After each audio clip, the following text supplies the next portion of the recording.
The gentle sound of paper being unfolded echoed through Steph Curry's silent office as he opened a letter that would forever change his understanding of the true impact of his words.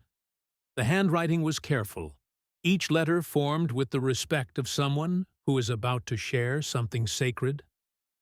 Steph felt something tighten in his chest, even before he began reading, as if his soul sensed that it was about to witness a miracle documented in blue ink on white paper. Dear Steph, the letter began, "You probably don't remember me, but 3 years ago, on a September afternoon, you saved my life with just 10 minutes of conversation and one phrase that echoed in my soul. Don't waste your life. The world needs what you have to offer."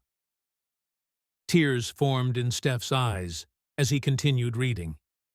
Can you perceive that moments like these remind us that our words have supernatural power to heal broken hearts and rekindle lost hopes?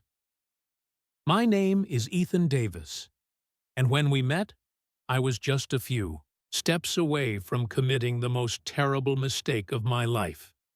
Today, at 19 years old, I write this letter to tell you how God used you as His instrument to show me that my life has divine purpose.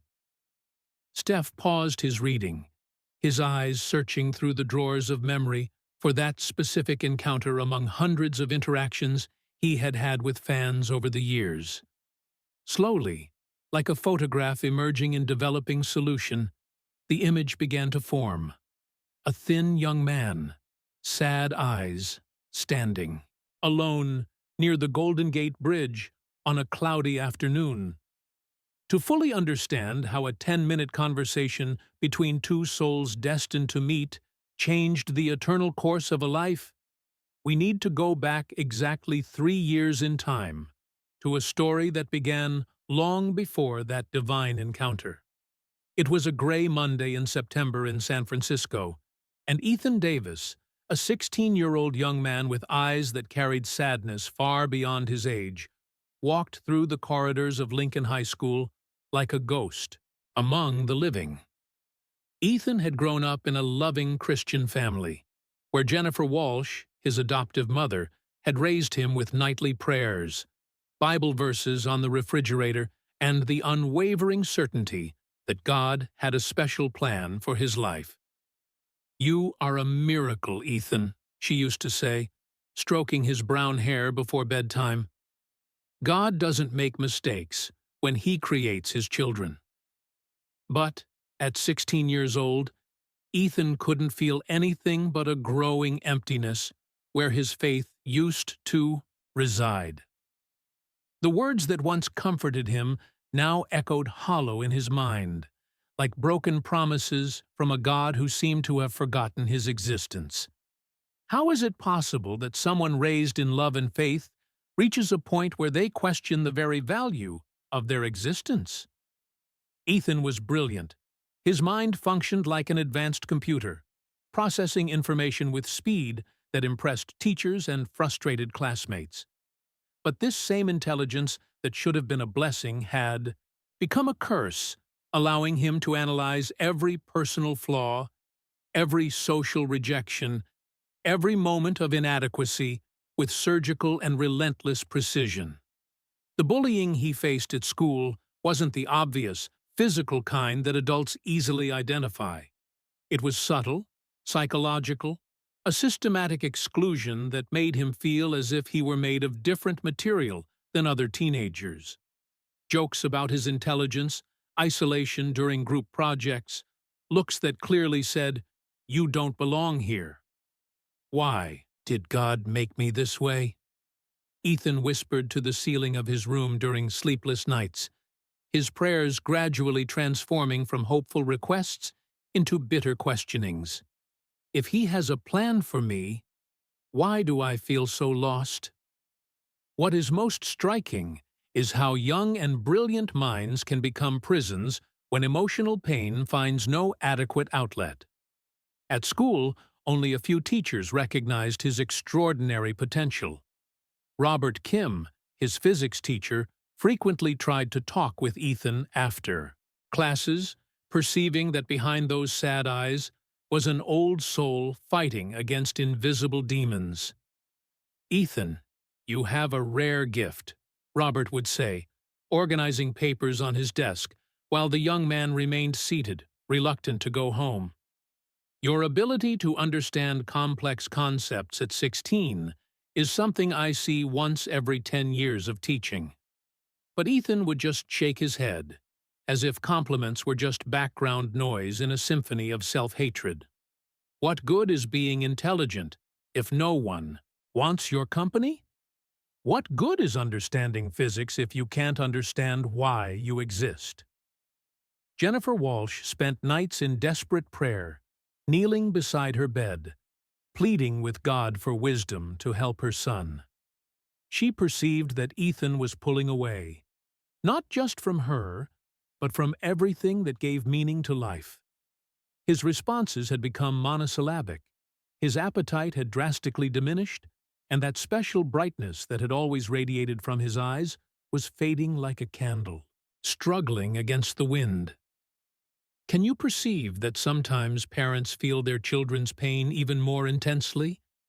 Because they love without being able to transfer that pain to themselves? "Lord," Jennifer prayed through tears that moistened her pillow, "I know that you have a purpose for my boy. I know that you didn't bring him this far to abandon him now. Please, show me how to help him find his way back home." Tyler Brooks, one of the few classmates who genuinely cared about Ethan, tried to include him in social activities, but it was like trying to embrace a shadow. Ethan had built emotional walls so high around his heart that not even sincere kindness could penetrate. "Dude, you need to stop isolating yourself like this," Tyler would say during lunch, watching Ethan play with his food instead of eating. "You're cool, you're intelligent, you have a lot to offer. Why can't you see that?" Ethan would look at Tyler with that expression that carried decades of weariness in adolescent eyes. "Because maybe God made a mistake with me, Tyler. Maybe I'm the exception that proves the rule." It was blasphemy for someone raised in faith, but Ethan had reached a point where questioning God seemed less painful than continuing to believe in promises that felt empty. God doesn't waste pain. He transforms it into purpose. That was one of Jennifer's favorite phrases, something she had learned from her own mother during difficult times. But for Ethan, the pain seemed without purpose, without end, without hope of redemption. The nights were the worst. Alone in his room, surrounded by books that once fascinated him but now only reminded him of his difference, Ethan fought against thoughts that no teenager should have. Thoughts about running away, about disappearing, about finding a way to make the pain stop forever. "Maybe the world would be better without me," he whispered to the darkness, words that cut through the air like sharp blades. "Maybe my existence is just a cosmic mistake that needs to be corrected." It's impossible not to feel heartbroken when we realize how brilliant minds can become their own worst enemies, creating narratives of inadequacy that contradict all evidence of their unique value. During the month of September, these dark thoughts grew like weeds in an abandoned garden. Ethan began researching methods, making plans, convincing himself that he was making a logical decision based on evidence of his own inadequacy for life. Jennifer felt she was losing her son to an invisible war that she didn't know how to fight. Her prayers became more urgent, more desperate. "God, if you are listening, I need a miracle. I need you to reach my boy where I cannot reach." Sarah Mitchell, the school counselor, had tried to talk with Ethan several times, but he had become a master at masking his pain behind calculated smiles and responses that reassured worried adults without revealing anything real. It was on a particularly difficult afternoon, after a day where everything seemed to conspire to remind him of his loneliness, a group project where he was deliberately excluded, an excellent grade that no one commented on, a lunch eaten alone while watching others laugh together, that Ethan made a decision that would change everything. How is it possible that moments of greatest despair are sometimes exactly when the universe prepares to send angels disguised as ordinary people? He looked at the calendar on his desk. September 15th. 8 in date that would be engraved in his memory forever, because it was the day he decided that his pain had become greater than his faith, greater than his hope, greater than his ability to continue fighting. Naturally, this leads us to the moment when Ethan, carrying a backpack with some personal possessions and a farewell letter written with tears, left home on a cloudy afternoon toward the Golden Gate Bridge, not knowing that God had prepared a divine encounter that would save not only his life, but transform his eternal destiny. You are not an accident. You are a miracle with a mission. This truth was about to be revealed to Ethan in the most unexpected way possible, through a conversation that would prove that God never abandons his children, even when they abandon their faith in him. Ethan's journey was about to cross with someone who carried enough light to illuminate even the darkest corners of a lost soul. The sound of Ethan Davis's footsteps echoed on the stairs of Lincoln High School like a silent countdown to a decision he believed to be irreversible. It was September 15th, 3 hours and 42 minutes in the afternoon, when Ethan walked through the school gates for the last time, carrying not only his school backpack, but the weight of a pain that had grown until it became unbearable. The cold wind of San Francisco blew through his brown hair, as if nature itself whispered warnings that he could no longer hear. In his backpack, along with some books, and the farewell letter he had written in the early morning hours, Ethan also carried a small Bible that Jennifer had given him on his 13th birthday. "So that you always have God's word close to your heart," she had said, kissing his forehead with that maternal love that now seemed like a distant memory from simpler times. Can you perceive that sometimes we carry symbols of faith, even when our faith seems to have died, as if some deep part of our soul refuses to completely abandon hope? As he walked through the familiar streets toward his final destination, Ethan couldn't stop thinking about the expression on Jennifer's face that morning. She had tried to mask her concern behind a forced smile while preparing his favorite breakfast, heart-shaped pancakes, a childhood tradition she maintained even now that he was too grown up for these displays of affection. "Have a blessed day, my love," she had said, as she did every morning for 12 years. But this time, her eyes carried a different urgency, as if her maternal soul sensed that something fundamental was wrong. Jennifer didn't know that, at that exact moment, while Ethan was walking away from home, she felt an inexplicable compulsion to kneel and pray. In the silence of her empty kitchen, with tears streaming down a face that had aged prematurely from so much worry, she cried out to heaven, "Lord, I feel that my son is in danger. I don't know where, I don't know how, but I feel in my spirit that he needs you now, more than ever." How is it possible to explain this mystical connection between mothers and children, this invisible thread that vibrates when those we love are in spiritual danger? Bus number 38, that would take Ethan to the Golden Gate Bridge, was crowded with the typical late afternoon crowd. Tired workers returning home, university students talking about weekend plans, tourists admiring the urban landscape of San Francisco. Ethan sat in the back, observing these lives that seemed to have purpose, direction, joy, things he felt he had lost forever. An elderly woman sitting near him was reading a Bible, her lips moving silently in prayer. Ethan watched her wrinkled hands turning the pages with reverence, and for a moment, a spark of nostalgia crossed his chest. He remembered when his own faith was like that, simple, pure, unshakable. "Excuse me, young man," the woman said softly, noticing Ethan's gaze. "You seem to be carrying a very heavy weight for someone so young. May I pray for you?" Ethan felt tears forming in his eyes.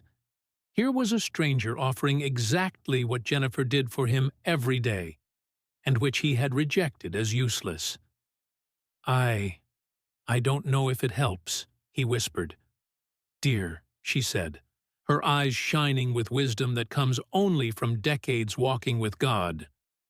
"I've learned that it's exactly when we think it doesn't help that we most need prayer. God doesn't abandon His children, even when they feel abandoned. What is most striking is how God frequently sends angels disguised as ordinary people in the moments when we most need to be reminded of His love." For a few minutes, Ethan allowed that lady's words to penetrate the hardened layers of his heart.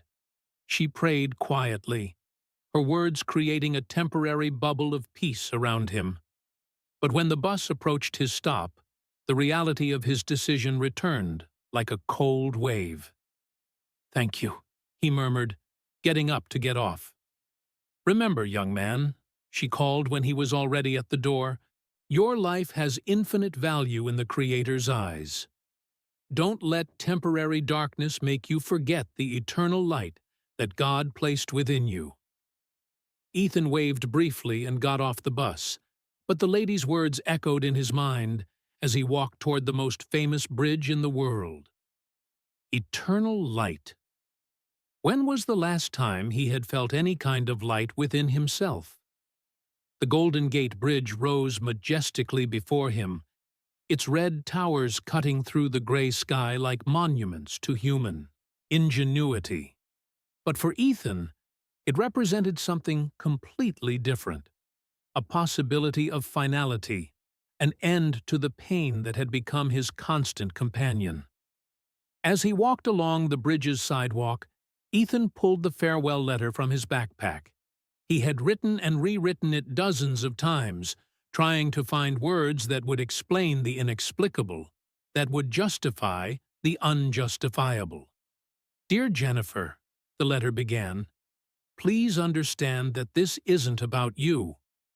You gave me more love in 16 years than many people receive in a lifetime. You showed me God through your actions, even when I couldn't feel Him through prayers.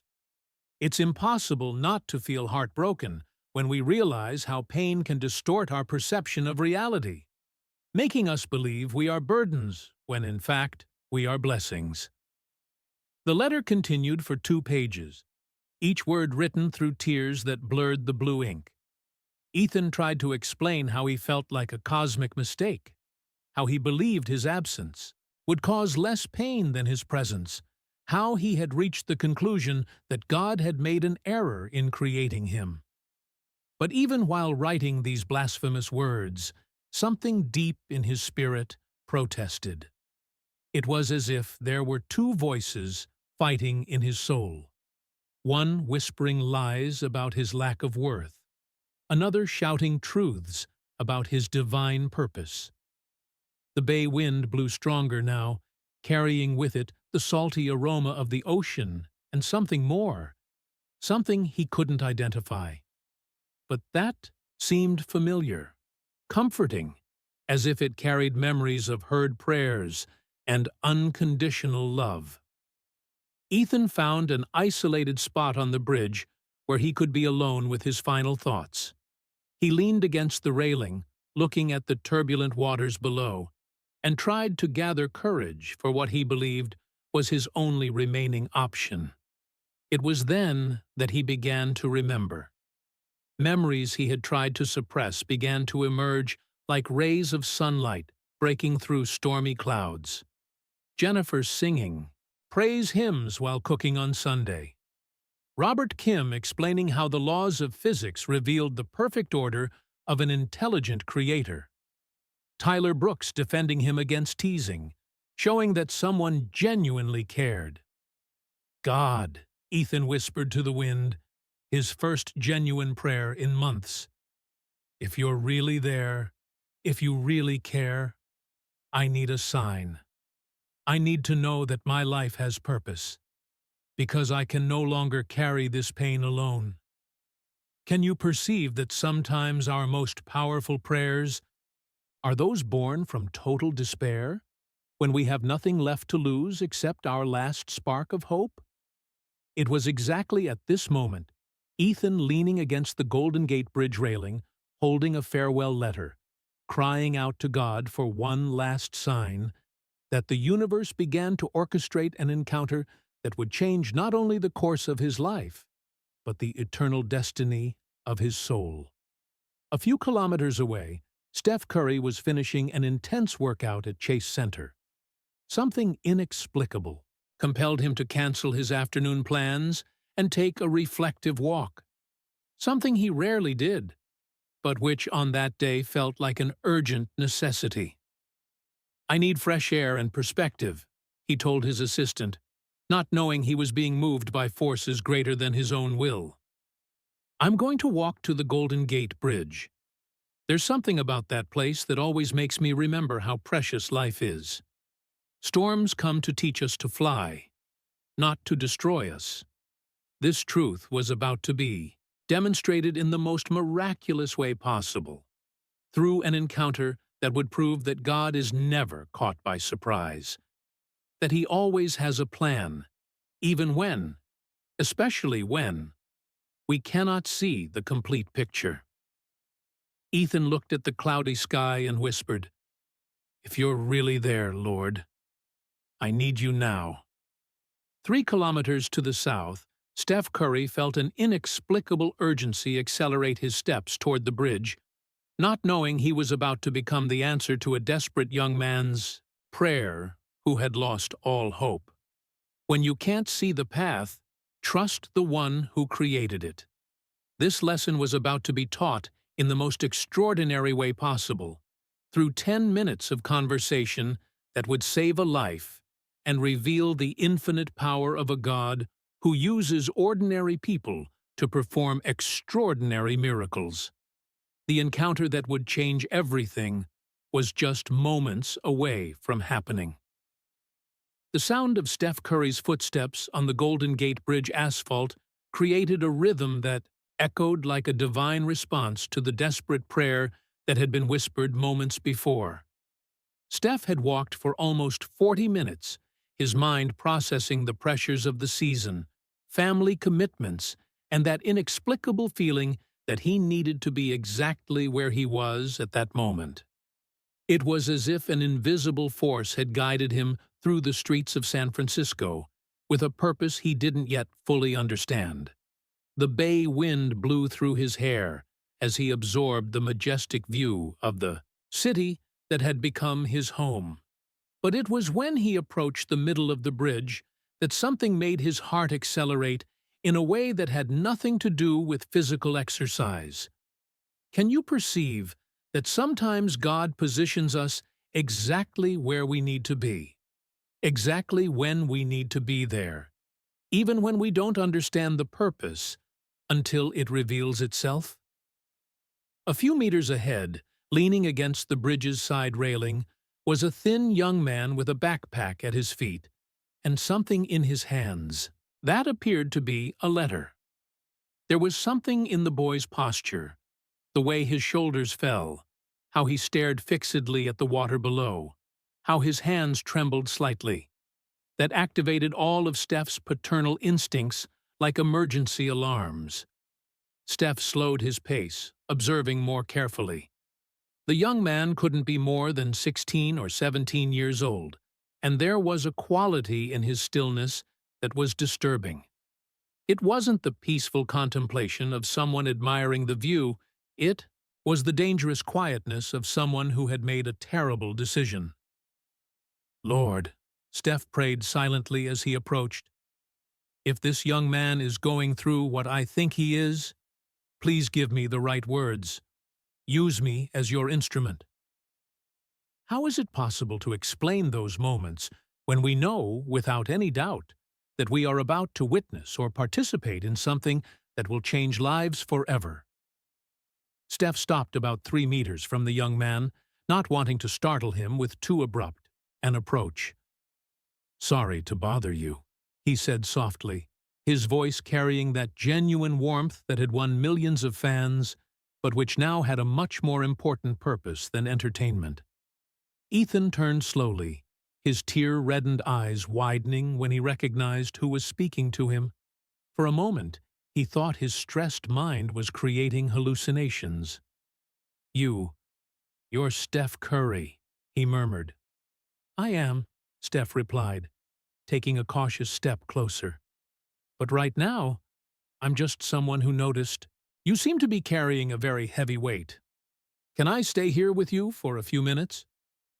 Ethan looked at the letter in his hands, then at Steph, trying to process the surreal nature of the situation.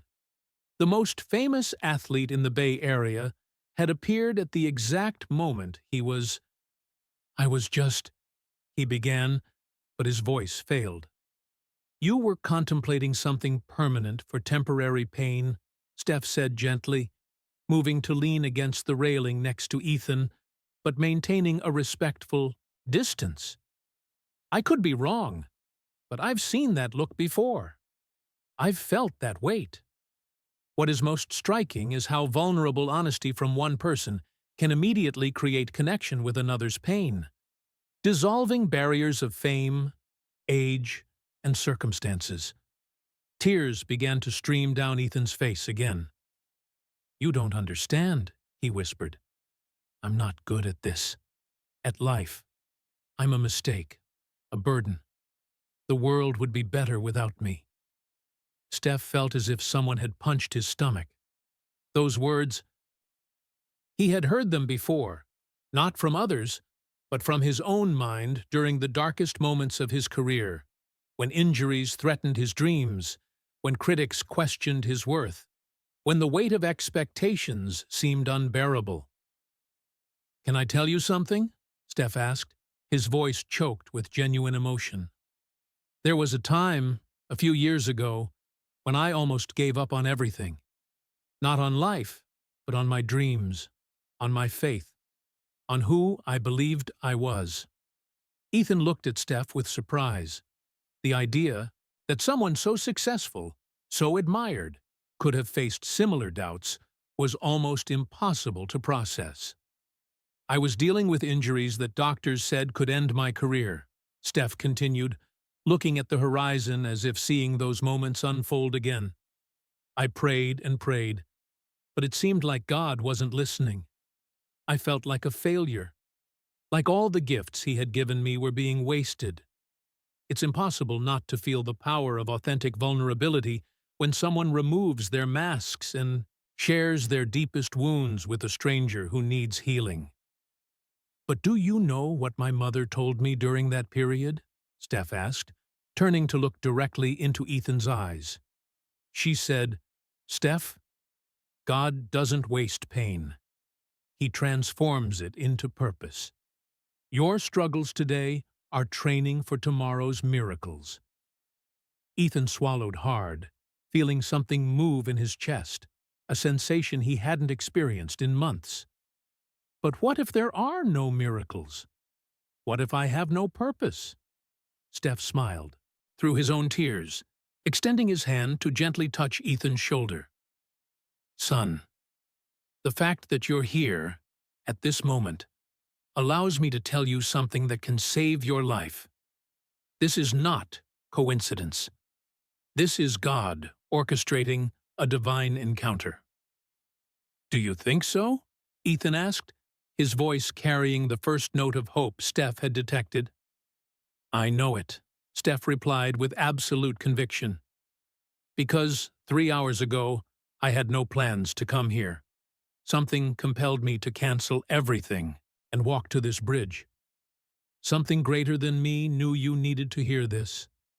Don't waste your life.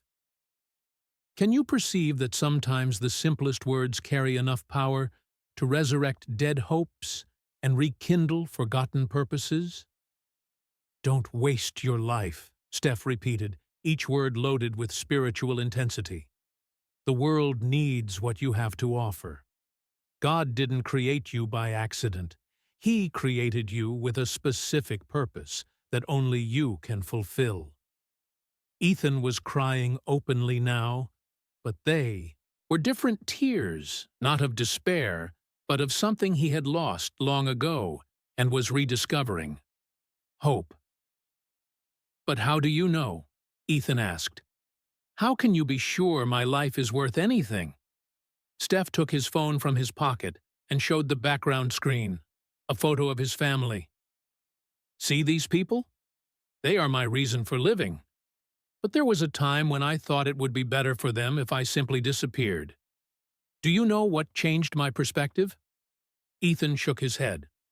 "I realized that my pain, my struggle, my wounds, all of this prepared me for moments like this," Steph said, putting away the phone.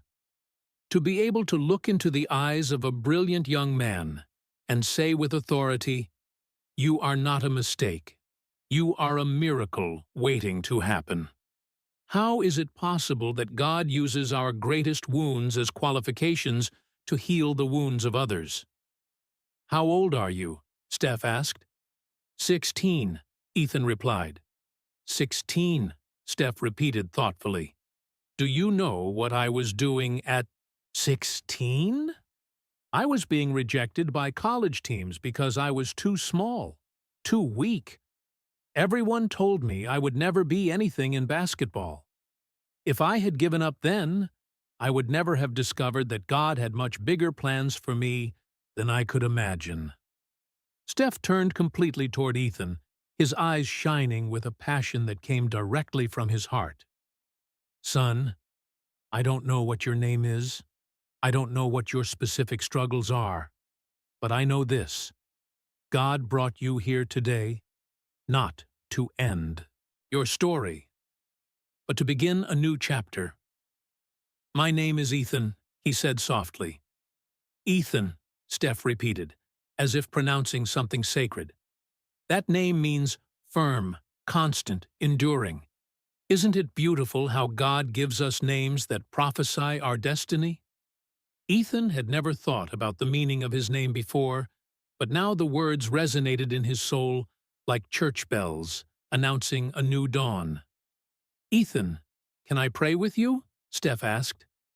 For the first time in months, Ethan nodded affirmatively. Steph placed his hand on Ethan's shoulder and began to pray with an intensity that made the bay wind seem to stop to listen. "Heavenly Father, thank you for guiding me to this extraordinary young man. Thank you for showing Ethan that his life has infinite value in your eyes.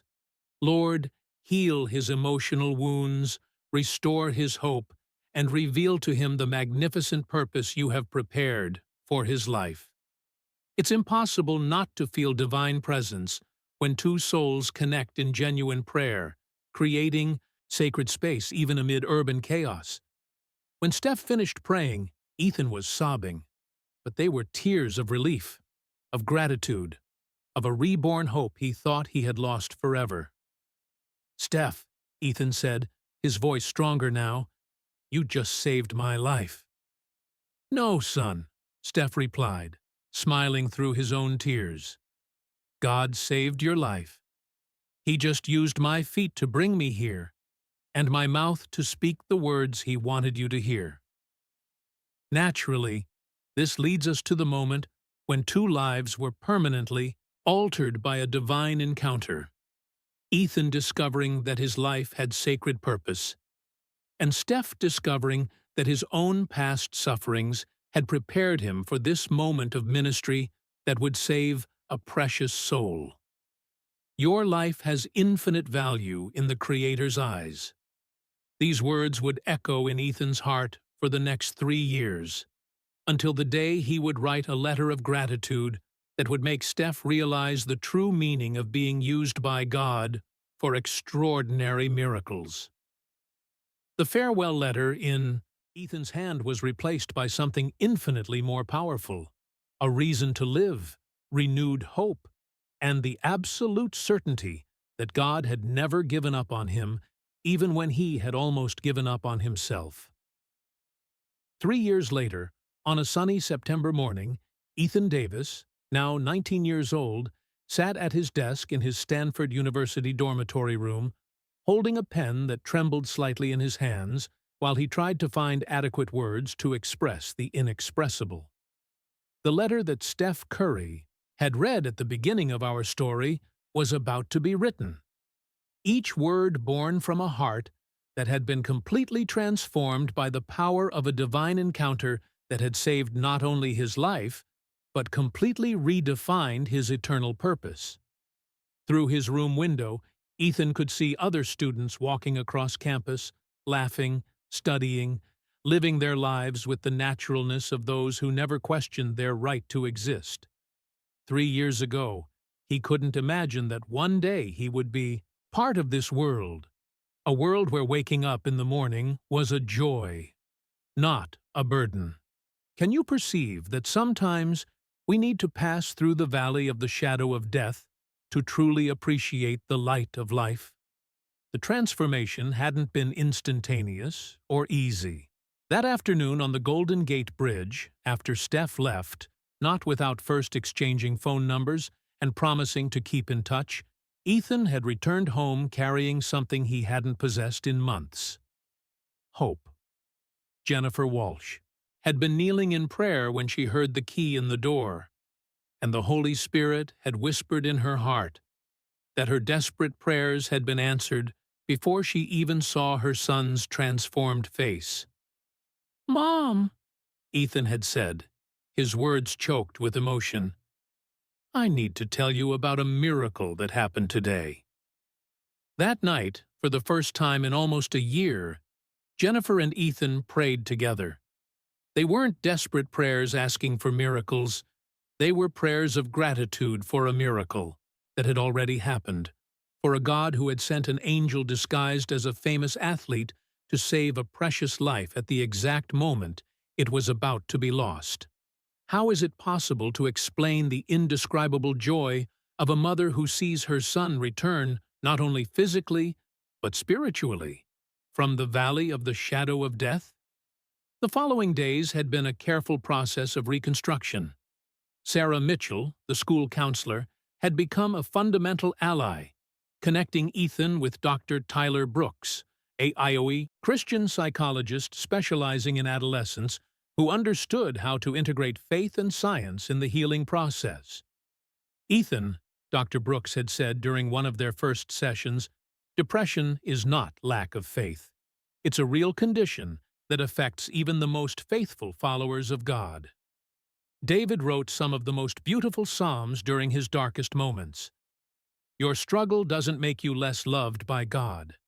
It makes you more qualified to minister hope to others going through the same storm. What is most striking is how God can use our deepest wounds as credentials to heal the wounds of others. Steph had kept his promise to stay in touch, not in an intrusive or paternalistic way, but as a genuinely invested older brother in Ethan's well-being. Occasional text messages checking how he was doing, invitations to some games when Ethan felt prepared for crowds, and mainly phone conversations where Steph shared his own faith journey and how he had learned to see challenges as opportunities for growth. "Remember what I told you about God not wasting pain?" Steph had asked during one of these conversations, 6 months after the bridge encounter. "I'm beginning to suspect that he's preparing you for something very special." Steph didn't know how prophetic that statement would prove to be. During his senior year of high school, Ethan had begun to notice other young people struggling with issues similar to his own. Robert Kim, his physics teacher, had observed how Ethan naturally gravitated toward classmates who seemed isolated or depressed, offering a comforting presence that came from someone who truly understood pain. "You have a rare gift for this," Robert had commented, after seeing Ethan consoling a classmate who was dealing with suicidal thoughts. It's as if your own experience of almost losing your life gave you special eyes to see when others are losing hope. It's impossible not to feel admiration when we witness how God transforms our greatest tragedies into our greatest ministries. It was then that Ethan discovered his calling.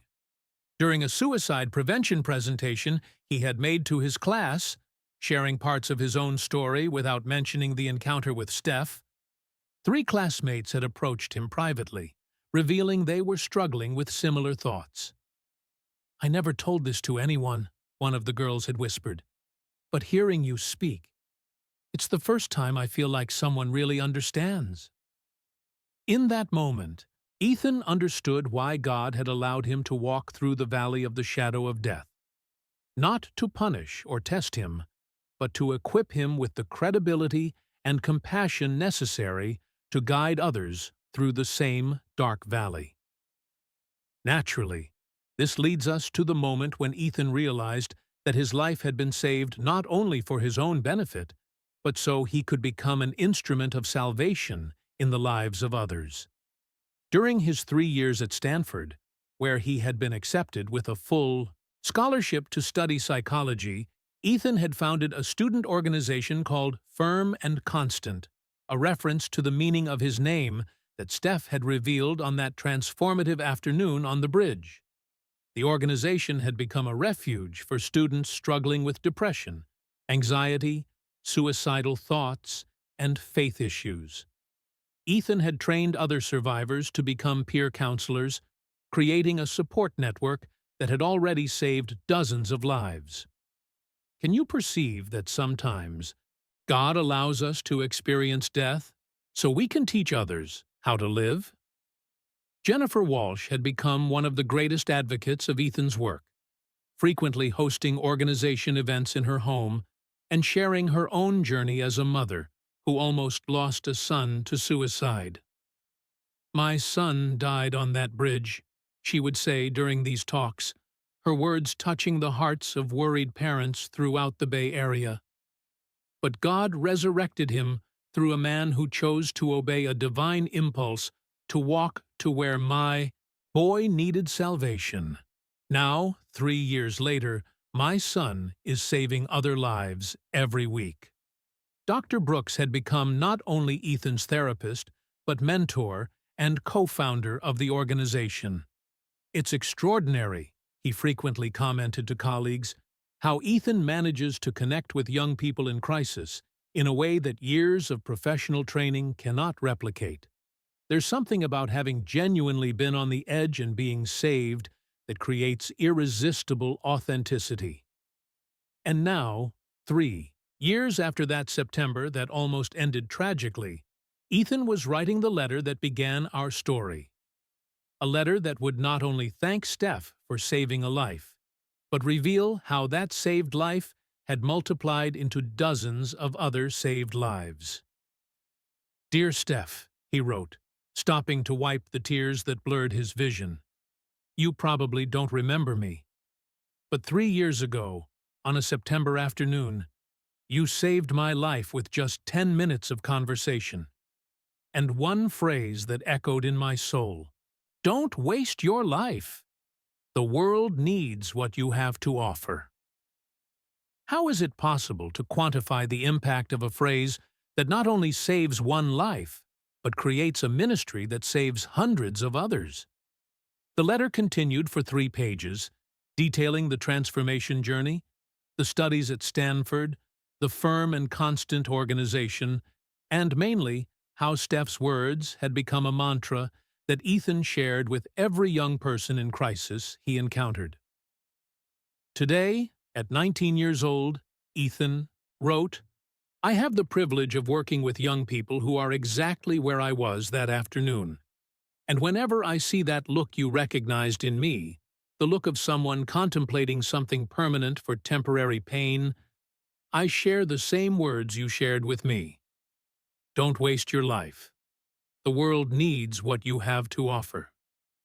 To this day, our organization has already helped 127 young people who were considering suicide. Each one of them heard your phrase. Each one of them is alive today because you chose to stop and talk with a stranger on a bridge. You didn't just save one life that day, Steph. You saved 128 lives and counting. It's impossible not to be moved when we realize how one act of obedience to God can create waves of salvation that spread through generations. Ethan finished the letter with an invitation. If you can find time in your schedule, I would very much like to personally present our organization. Not as Ethan Davis, the broken boy you found on a bridge, but as Ethan Davis, the man God transformed through your obedience to that divine impulse. I want you to see how your words multiplied into a ministry that is changing our community. 2 weeks later, Steph Curry was sitting in the conference room of the Firm and Constant organization at Stanford University, listening to Ethan facilitate a group session with 12 young people who had been saved from suicide. "Remember," Ethan was saying, his voice carrying the authority of someone who had walked through the valley and returned to guide others, "you are not accidents. You are miracles, and the world needs what you have to offer." Steph closed his eyes and whispered a prayer of gratitude. "Thank you, Lord, for using me that day.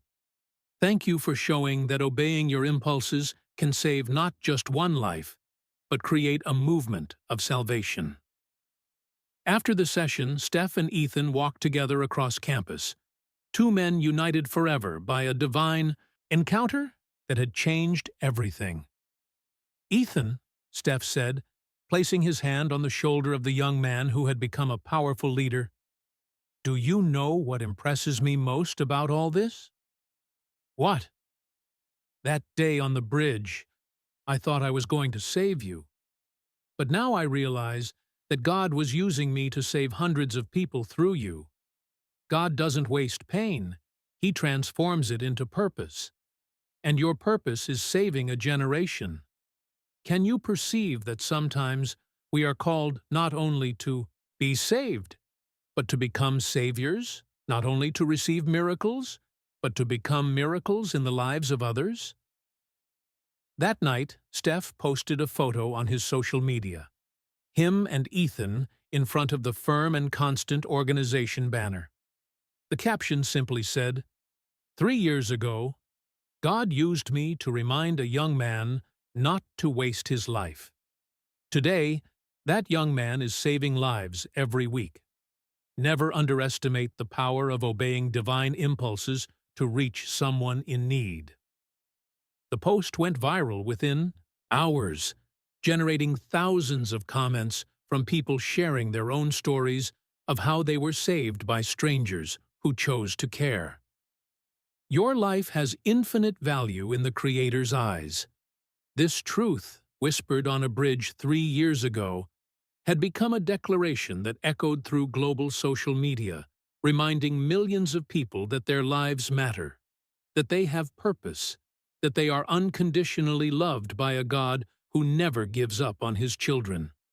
This is a story about suicide and salvation, but it is primarily a story about how God uses ordinary people to perform extraordinary miracles. It's about how our obedience to his impulses can save lives that will save other lives, creating waves of hope that spread through time and eternity. And perhaps that's the most beautiful truth of all. When you choose not to waste your life, you enable others to make the same choice.